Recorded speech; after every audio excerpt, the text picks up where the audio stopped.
Hello সবাইকে। Online থেকে আমার কিছু পার্সেল এসেছে, মানে আমি অর্ডার করেছিলাম এই ফ্লিপকার্ট মিনিটস থেকে। তো 10 মিনিটসেই আমার বাড়িতে পৌঁছে দিয়ে গেছে, তো সেটাই তোমাদের সাথে একটু শেয়ার করব। বেশি কিছু নিয়ে ফার্স্টে ভেবেছিলাম যে দুপুরে অর্ডার করব, তারপরে ভাবলাম না এখনই অর্ডার করবো। তো দেখো কী কী কিনেছি।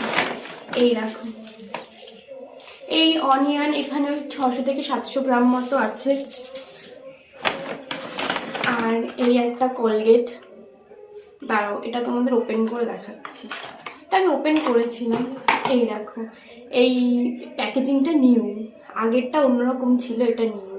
তো এটাই আমি ইউজ করি। আর তারপরে এসছে এই যে এই একটা ওটস নিয়েছি 1 কেজি। তো এইটা হলো পুরো সাদা ওটস, মানে ওই মশলা ওটস নয়। তো এই কটাই নিয়েছি। তোমরা কারা কারা অনলাইন থেকে শপিং করতে ভালোবাসো আমাকে কমেন্টসের মাধ্যমে জানাতে পারো। আর এইটা এখনই ইউজ করবো, মানে আজকে থেকে ইউজ করা হবে, তাই আর প্যাকেটে রাখলাম না, নর্মালভাবেই রেখে দিলাম। তো আজকের মতো ভিডিওটা এখানেই শেষ করছি। তোমাদের কেমন লাগলো ভিডিওটা আমাকে কমেন্টসের মাধ্যমে জানাবে। টাটা।